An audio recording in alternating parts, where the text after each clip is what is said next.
Om Shanti. So probably from this morning's Muli you thought that this topic was chosen because of the Muli, but actually the topic was chosen yesterday. So it's very nice to have that synchronicity, accurate remembrance.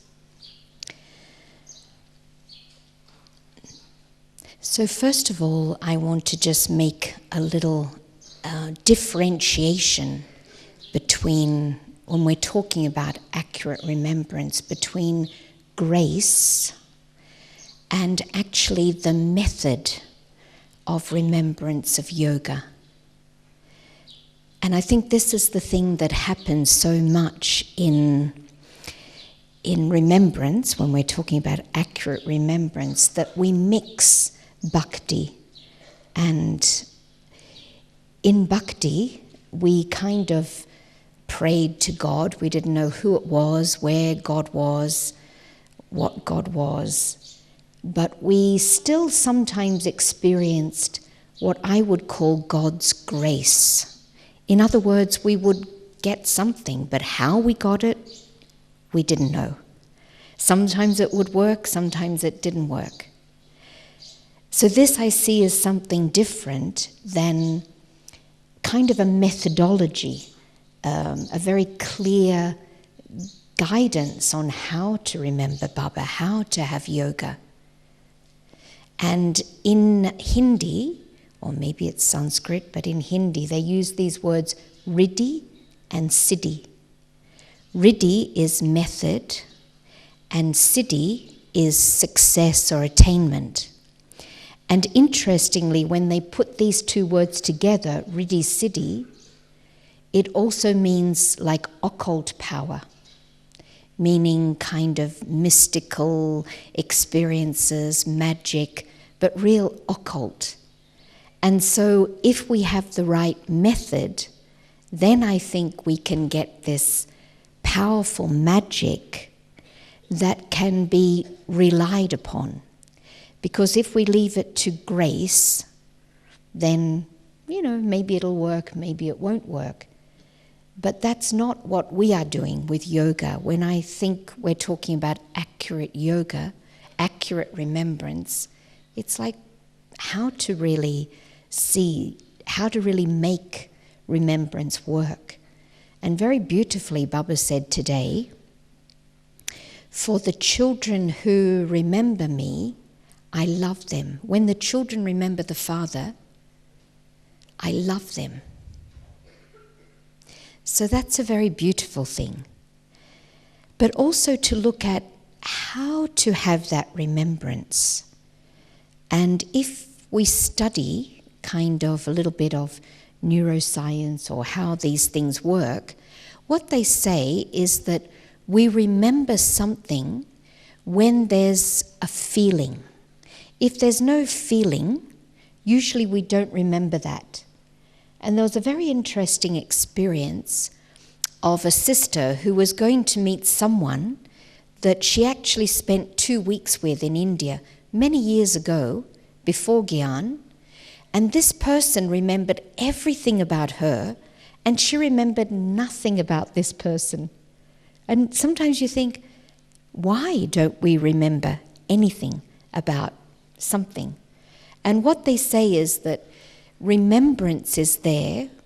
In other words, we can recall, we can remember something when we have an experience. And I think last night was a good example of this. When we bring to mind that experience last night of being with Daddy, when she was here with us, when she was standing and giving drishti, the way that she was speaking to us. When we remember last night, isn't it so easy to go into that experience again? What do you feel? Just spend a few moments just recalling that experience last night with Daddy Janki. And it's, at least for me, I can get almost completely that experience again when I remember it, because it was such a deep and beautiful feeling, so it's easy to bring it back. And so if we're going to increase our remembrance, we really need to increase our experience and our feelings. Otherwise, sometimes remembrance is kind of very nothing, And how do we increase those experiences so that we can remember more easily? We just recall and then it all comes back. And I think for that we need to go into the depth.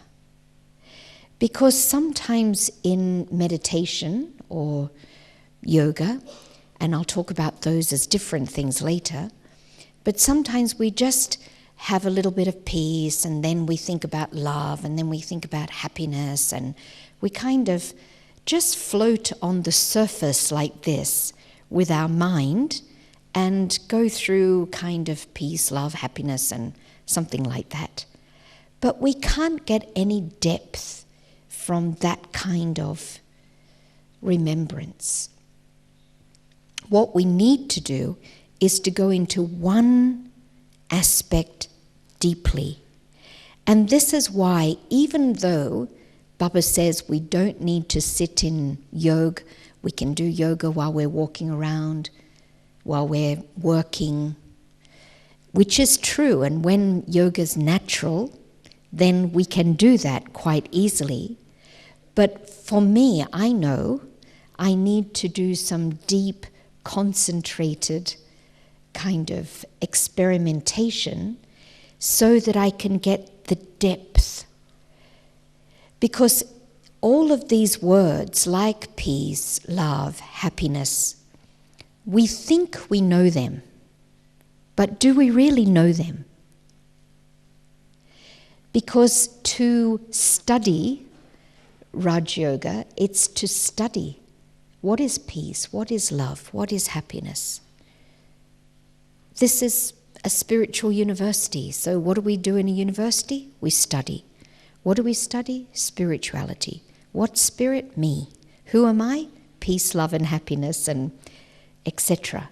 So if I don't know what that experience, the deep experience is of peace, or of love, or of happiness, then how can I bring those qualities and emerge that experience again if I haven't felt it deeply?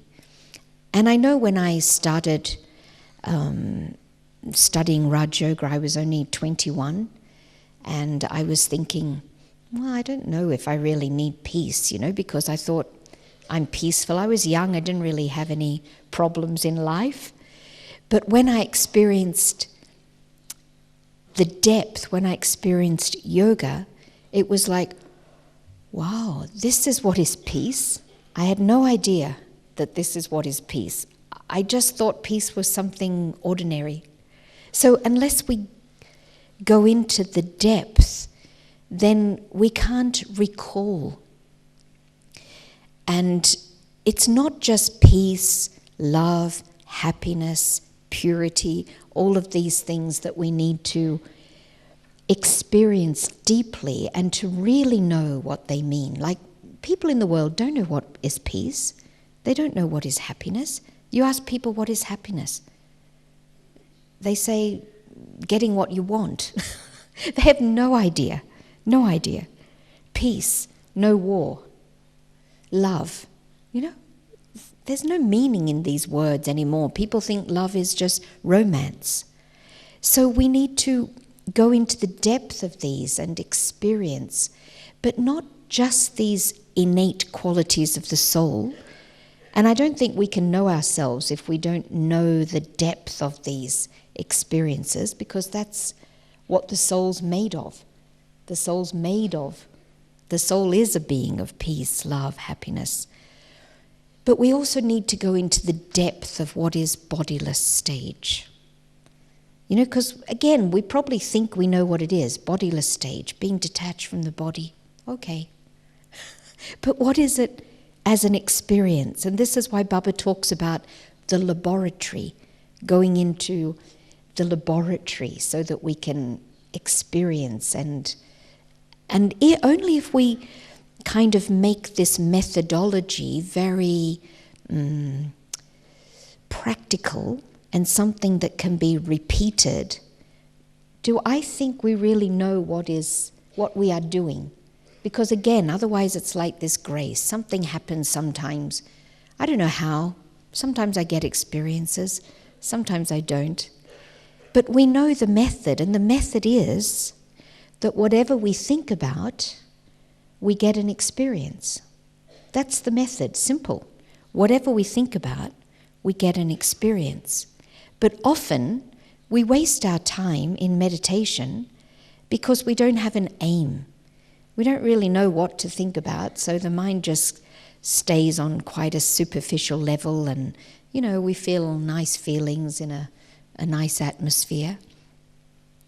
But when Mama was asked what is the most important quality of all the virtues, what is the most important, do you know what she said?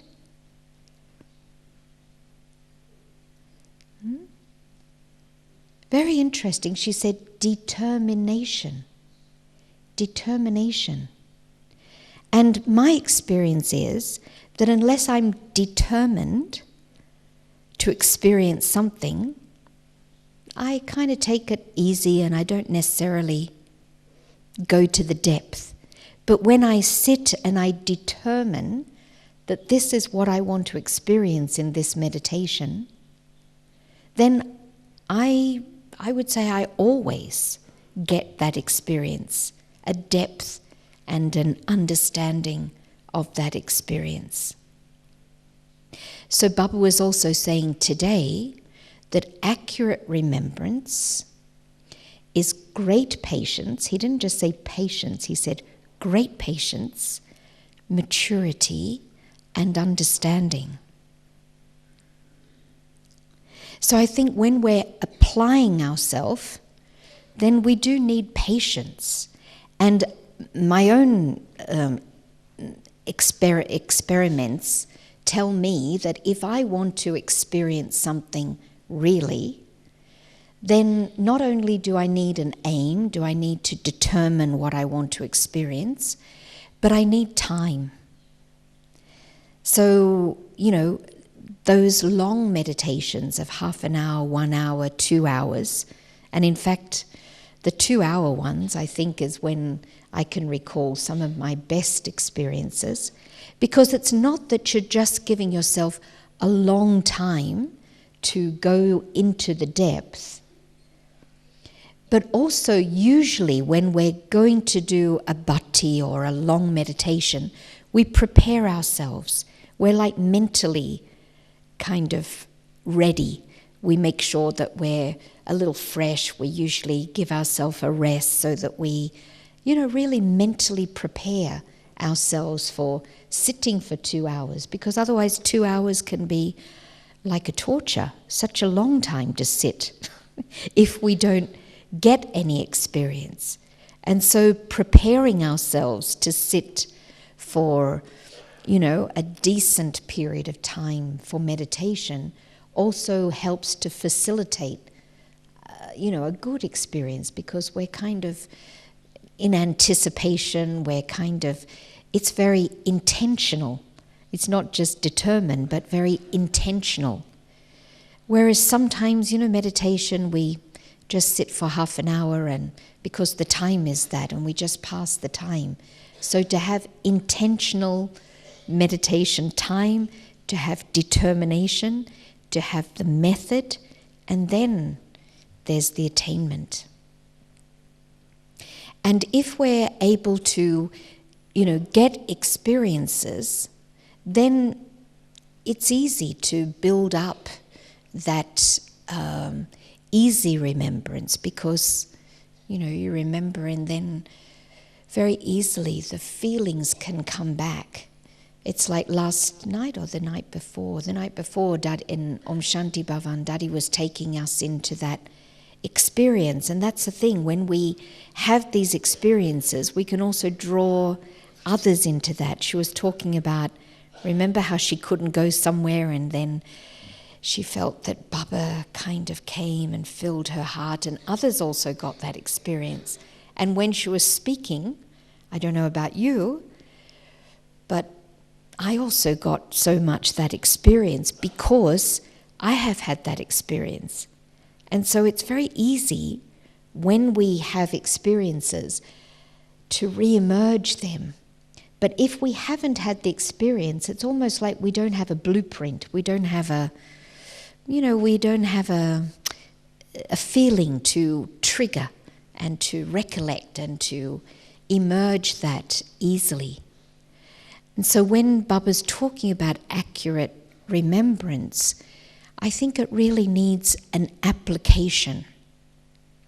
And in this sense, I also experience that we don't just need yoga, we also need meditation. And I think this is the difference between, this sitting and meditating also, and this moving around, because we can experience Baba as we move around and feel that companionship. So Baba can be very much there when we're working, when we're, just walking. But meditation to me is quite a different practice to yoga. Meditation comes, as you know, from the word medari, which means to heal, to make whole.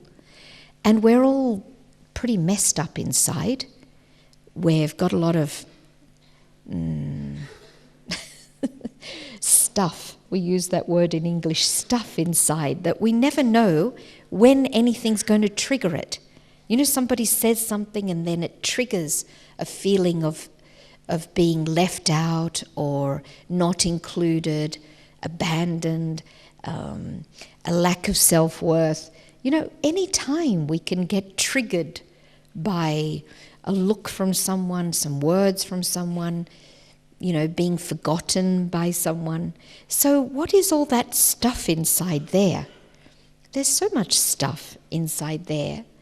And this is what I see the meditation is about. It's really about, using, again, Baba's given us all the methods, the mind, the intellect, and the sanskars.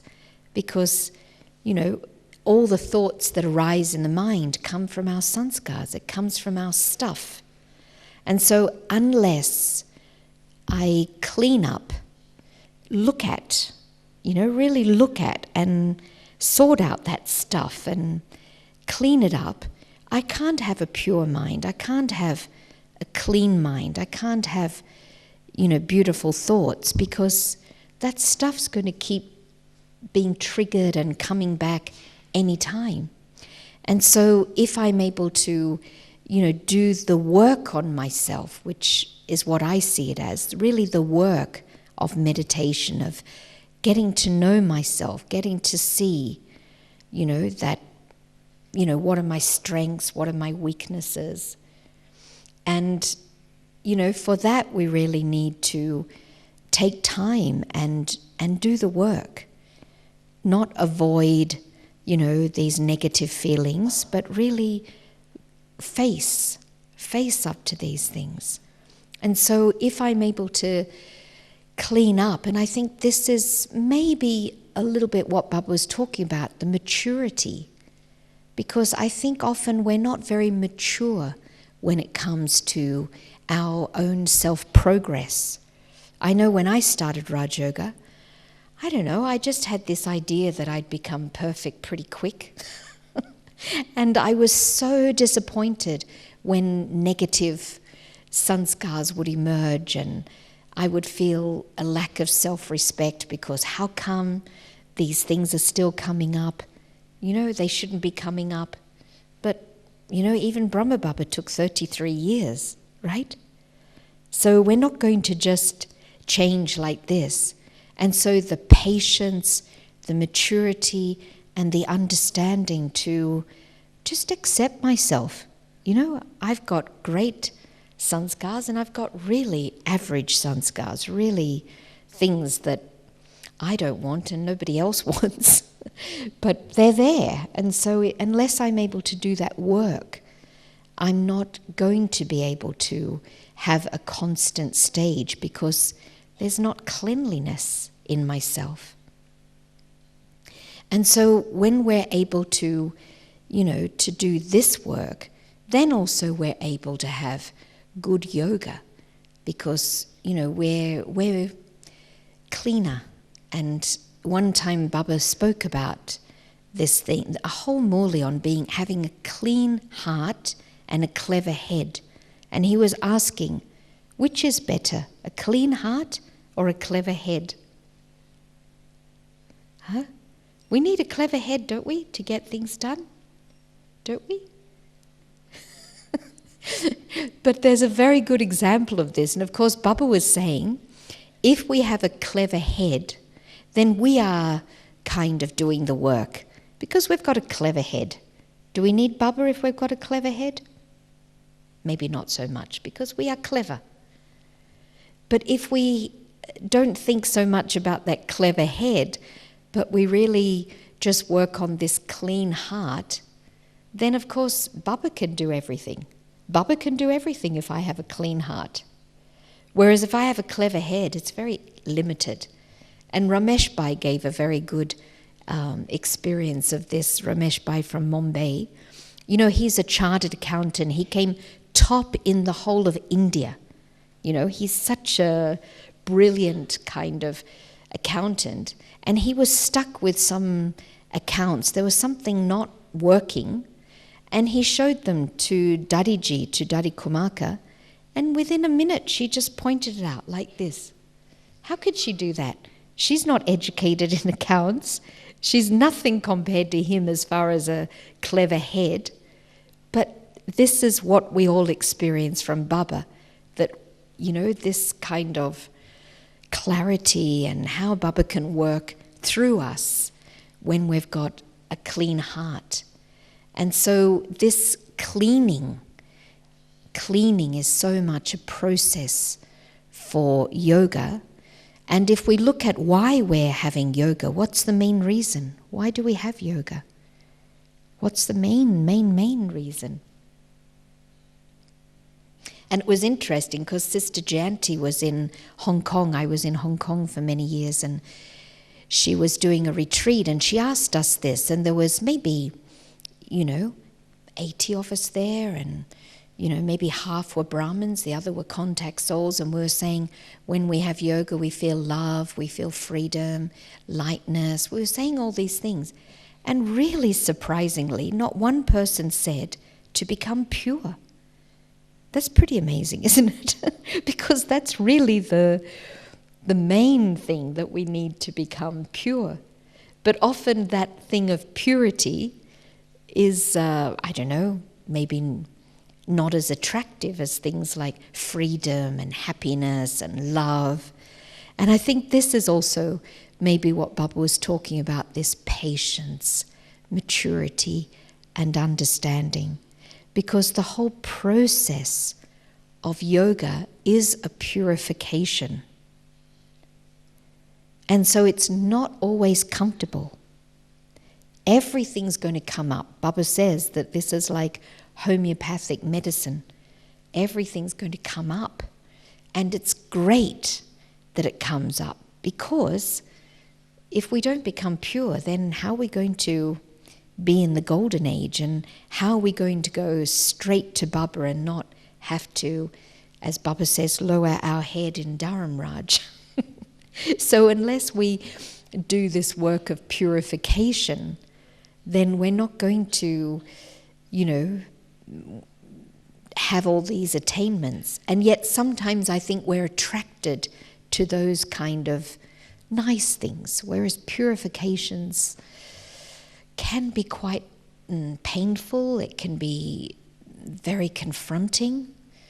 I know one sister who, she was going through so much stuff was coming up from her past that she really got into a total mess. She was even feeling quite suicidal because she was thinking she can't deal with all this rubbish that's coming up. And that was interesting too. She was kind of almost going into relationship because she felt that she needed help, like companionship, to face all this rubbish. And that's really not a good idea, because, most relationships that we take on add to our rubbish, don't they? Because we're not going to connect with someone that's pure and clean and doesn't have their own rubbish. And so, this maturity and this patience and this understanding to face all that comes up, so that we really can do the work that's needed. And so I think anyone who's been in Gyan, especially for more than 7 years, I don't know, that seems to be the kind of time that, I don't know if it's still 7 years, it used to be, that was our observation. Maybe it's shorter now because the drama's speeding up. But there's a time when, it's not like the holiday period anymore with Baba, it's not like the honeymoon, it's not the childhood stage, but it's really like, wow, all this stuff comes up, and we have to have a lot of courage and ability to face, and maturity to be able to face that. And sometimes we don't experience Baba's company at that time, because when we're body conscious, it's not that easy to experience Baba's company, because to really have yoga, we need to be on the same wavelength. It's like, a dog can communicate with a dog, an elephant with an elephant, a human with a human, but to connect with Baba, it's got to be soul to soul. And when we're going through this tumultuous kind of period that we all seem to have to go through, then we're not usually very soul conscious, because we're dragged into all of that stuff that's coming up. And so it's not always easy at that time to really have that, feel that help with Baba. And that's why I also think he's using those words, patience, maturity, and understanding. And the other day, Sister Santosh was saying about the butterfly emerging from the chrysalis. Is that what it's called? So if you try to help that butterfly come out, it will die, because it's that struggle that will strengthen its wings so that it can fly. And so there's times that the soul has to kind of go through this strengthening and testing and faith. And is it not true? What's your experience? Is it not true that we seem to have to go through this, and we can feel quite alone at this time? And so having that patience, maturity, and understanding, then I think we know that it's not that Baba's abandoned us, but there's times when I need to develop my strength, because the fact is, Baba's not going to be with us there in the golden age. He is strengthening us. He says even in the golden age we don't have advisors. We don't have God. We are self-sovereigns. So it's not that, where we can be dependent on Baba. And that's a thing to understand as well. So it's a very interesting balance of making effort, taking help from Baba, and also being stable on the drama, the 3 dots, the self, Baba, and drama.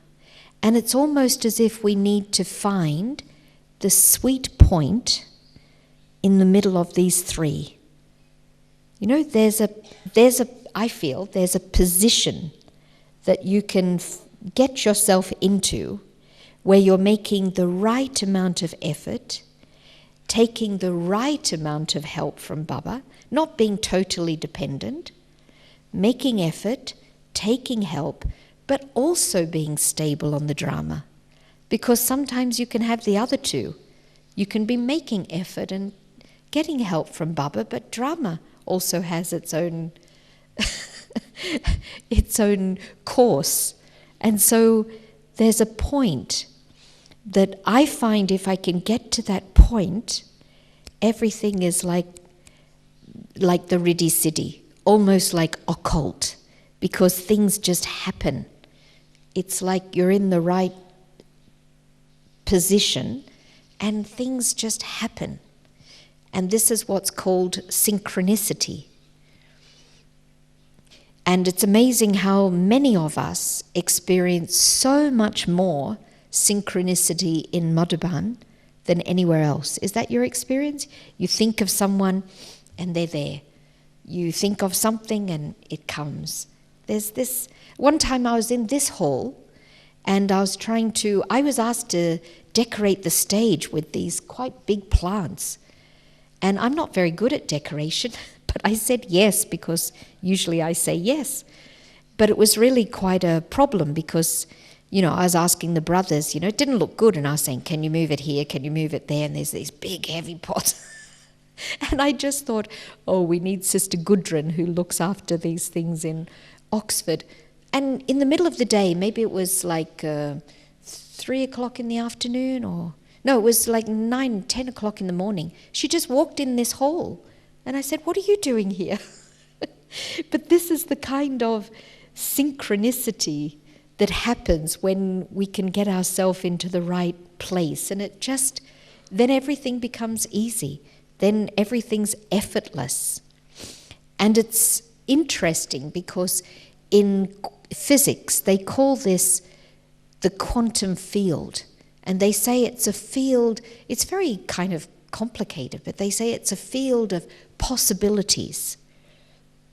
And that if you put out your positive thoughts, you can connect with any one of these infinite possibilities and it will manifest. And for me, this happens all the time. It works, but, I didn't understand it before. But because of this topic, that I was thinking, what is this accurate remembrance? And it came to me that it's all about this kind of synchronicity and connecting with the potential. So when I'm in a state of love, it's like Baba said today, when we remember Baba, he loves us. So how do we pull on this? It's not when we're desperate, it's not when we're in pain and suffering, because yoga means union. That's the meaning of yoga. So it's not that it's not yoga when I feel I need Baba's love.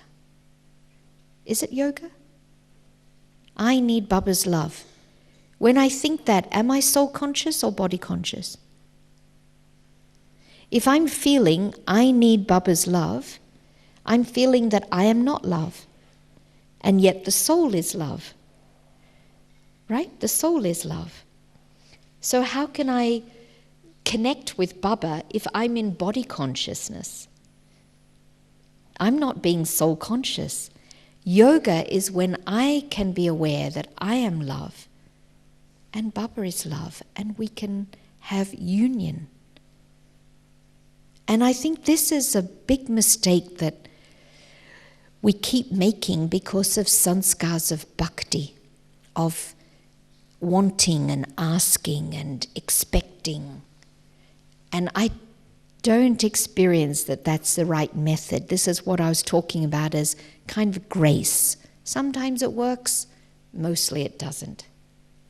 But when we're soul conscious, when we can bring ourselves into that awareness, remind myself and bring myself into this awareness that I am love. I am a child of the ocean of love. Baba is the ocean of love. Then I can get back into this connection and remembrance. But so often we're doing yoga or thinking that we're doing yoga, but actually it's bhakti. And even in bhakti, Baba says there's sato, rajo, tamo bhakti. So begging and asking. Is it sato, rajo or tamo bhakti? What do you think? It's quite tamo. There's nothing very elevated about it. There's nothing self-empowered in it. It doesn't take any effort. I just sit there and say, oh God, help me, oh God, love me. There's nothing of my courage, of my, taking a step. And Baba says, if we take one step, he takes 1,000 steps. But if I'm feeling, oh, I need Baba's love, I'm in this state, I don't know if there's any credit that goes to me for any experience that comes. It's just God's grace. But if I make that effort to bring myself into a state of soul consciousness, then I can actually expect that something will happen, because that is yoga. That is the methodology, the science. That's what Baba's teaching us. And so I think even if we're going to persist, or if our sanskars of bhakti are not shifting, at least we can elevate them. And in that sense, I think there's only one prayer that we should ever have. What do you think that might be? One prayer might work.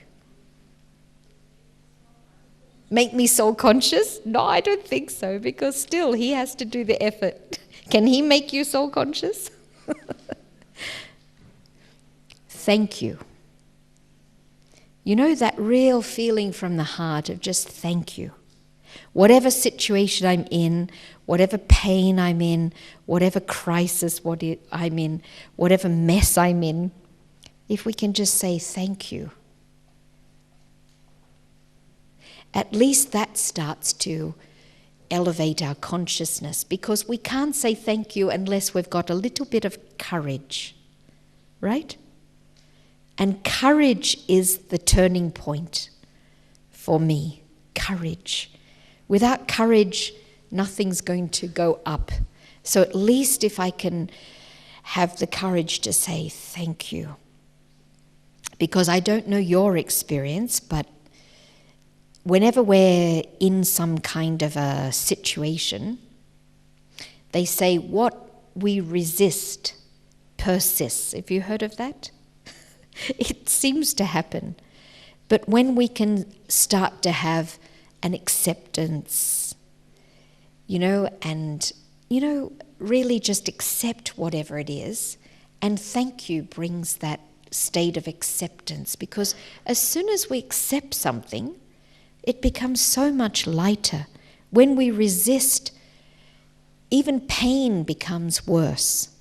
And I remember a very direct experience of this. I was in Madhuban in the days when, even if we weren't meeting Baba, but I was in Madhuban and I got typhoid. And I hadn't really experienced any physical suffering before, and I had an extreme headache because there was a very high fever. And I wrote a letter to Baba and I said, let me have this for a bit longer, because I haven't had pain before and I'm really trying to make this effort of being in remembrance whilst in pain. So I wrote to Baba saying, this is good. As soon as I wrote that letter, it went. So what is this? What is that? Is it a miracle? I don't even think it's a miracle. I think it's when there's that acceptance, it just releases. But again, it goes back to courage. And Baba always says, when we have one step of courage, he takes 1,000. So accepting is a very big part of dealing with all the things that we need to deal with, and having that courage. And the one prayer, thank you. And I don't think any other prayer fits in our Brahmin vocabulary, our teachings. Does it? Any other prayer? Think about it. So when we can just bring ourselves into that stage of thank you, we're already having that courage to draw on Baba's experience. It is help, but it's also, that's one thing Baba says. If he was to help us, then he'd have to help everyone, right? If I say, oh, Baba, I need help, just like that, and he helps me, then he has to help everyone. So he says he's bound by this law that I can only help you if you help yourself. You take one step and I can take 1,000 steps. But if you don't take one step, I can't do anything. And so actually we should take advantage of that, because this is something we can, we know to be a promise and an experience and a fact of a law in the drama, that when we take one step of courage, Baba can help. So another aspect of this accurate remembrance is Baba often says, few know me as I am and what I am. How can you tell how much you know Baba? How can you measure it? Do you know Baba fully? Do you know Baba fully? And how do we get to know Baba more and more? And again, it's a few things. One is experiences, really putting myself into those experiences of experiencing Baba as the mother, experiencing Baba in each and every relationship, with each and every title that he has.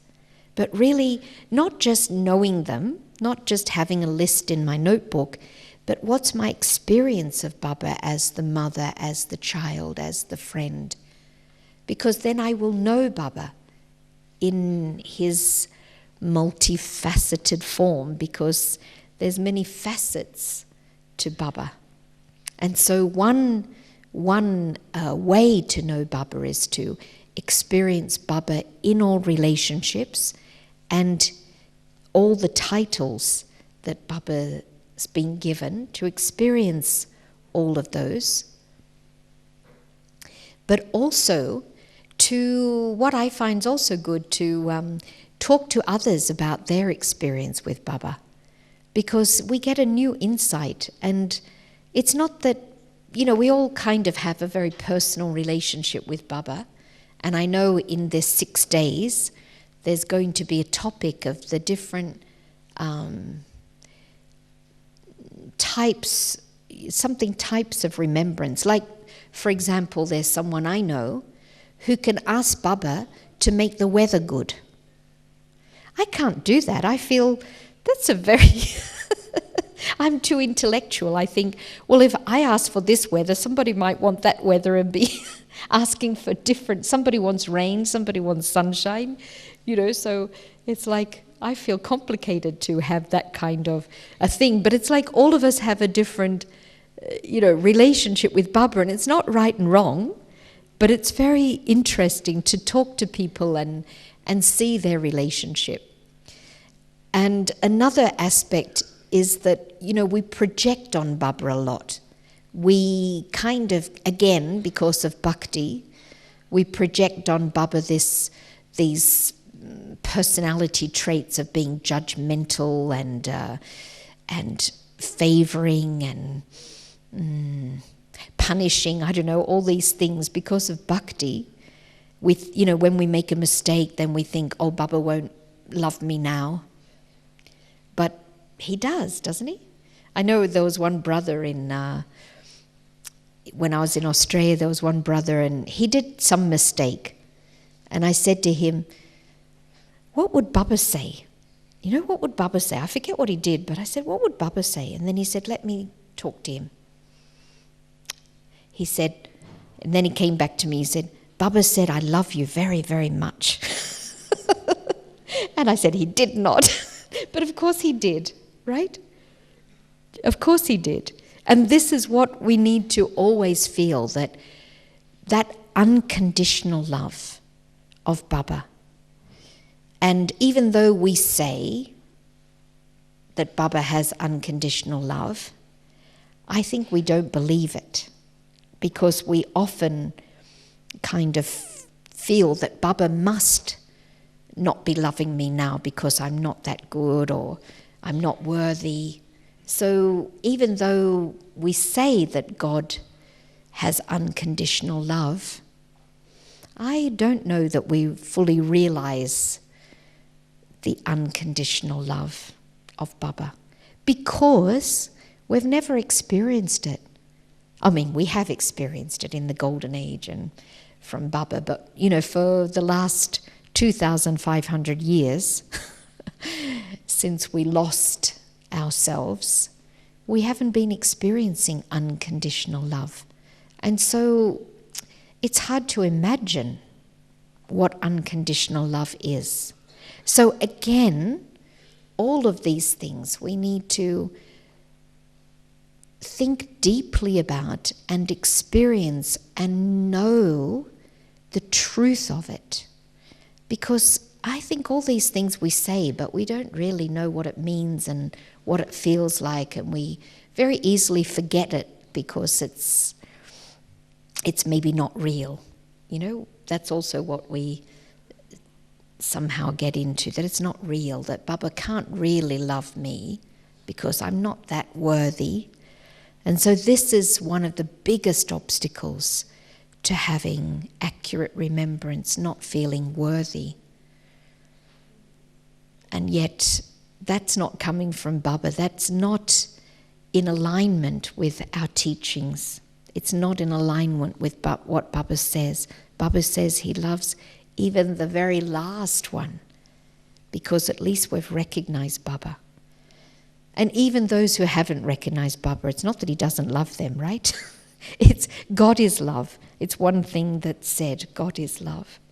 And so, but we put these conditions on Baba. We make Baba so limited, judgmental and punishing, and I don't know. We feel that he's withdrawn from us.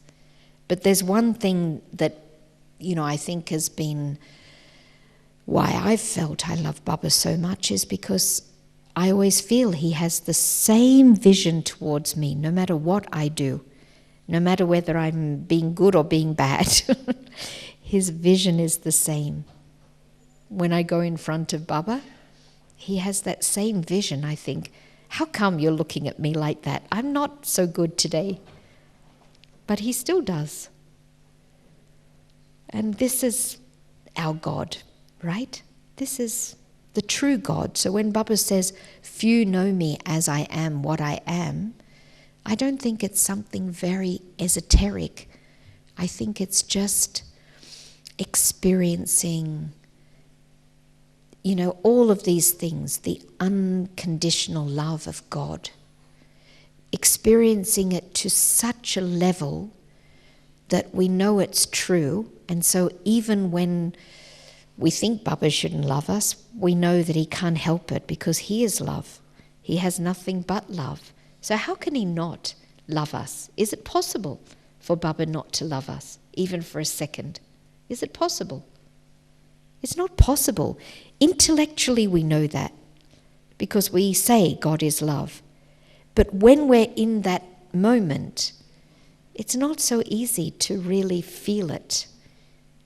And so that's why we need to make Gyan so powerful also, because Gyan and yoga go together. The methods that Baba's teaching us for yoga, what he's saying he is, there's knowledge and yoga, and they have to go together. So to have accurate remembrance, we also need accurate knowledge, because our remembrance is based on knowledge. What is Baba giving us? He's giving us knowledge. What does he come for? To teach us. So this is his mercy, as he says. His knowledge and his teaching is his mercy. He can't do anything to just fix us like this, but he's giving us all the tools. He's giving us, the very clear understanding, but that needs to be applied. And that's why, when we are really stuck, it's not good to go to somebody for help, because Baba says, we all have him. We don't need, in a way, help from each other, but we can ask, souls that we know are quite experienced, we can ask them, if you were in this situation, what would you do? Have you been through this? How did you come out of it? So Baba says take cooperation from each other. Not help, but cooperation.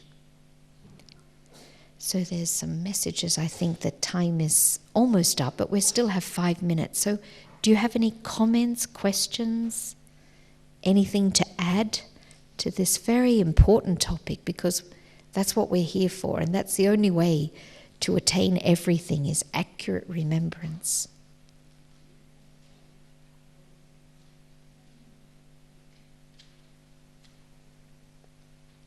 No comments? No questions? Yes.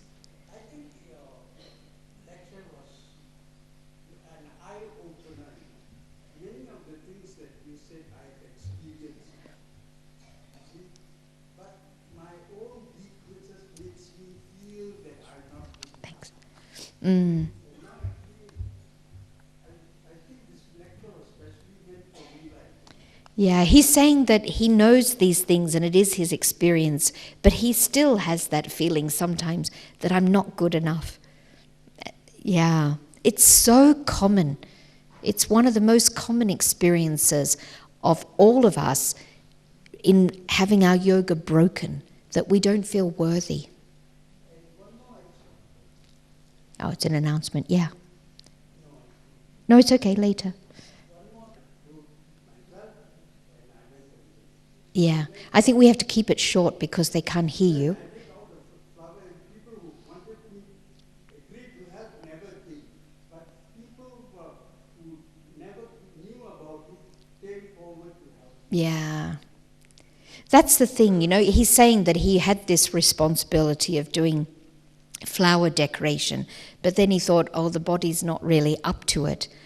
And the people that expected to come and help, they didn't come, but others came who didn't even know. And that's the thing when we have this connection and leave it to Baba. And, I've had this very strong experience for the last 20 years. As soon as we have any expectation, nothing happens. But when we just keep a pure thought, a pure intention, then it all works. And so, there's a type of thought that is successful, and there's a type of thought that's not. So putting in expectations, waste, all these things, that also Baba tells us can't be successful. But pure, clear thoughts and surrendering it to Baba. And that was just one thing that I didn't touch on much, the whole thing of surrender. But they say you can make spiritual efforts for years and years and years, or you can surrender. And often spiritual efforts are superficial unless we surrender. So that's another big topic in itself, but just, to surrender. And there's a story about Draupadi. She was, when they were taking the saris off, she was trying to hold on to the saris, but then when she said, God, then she got the help and they became these 21 saris. But as long as she was trying to help herself, so this is a very tricky balance, this helping myself, taking help from Baba and being stable in the drama. Good, well, I think it's time to finish. So there's just an announcement. Please announce that at 7:30 p.m, Tamil speaking BKs, I think I need glasses, it's good they're here. Tamil speaking BKs and translators for Tamil language, please wait and Dr. Nirmala will see you. So it seems that you should be here and wait. Please wait and Dr. Nirmala will see you. Okay? Om Shanti. So now we can experiment with a few of these things. But as I suggested, not everything. What I suggest is you just take one aspect of what was discussed and only focus on one thing for half an hour. Don't just try to remember the points or go from this to that, but one thing for half an hour, whatever really seems significant for you. So I won't give any commentary because that will be different for everyone. So just go into that one thing.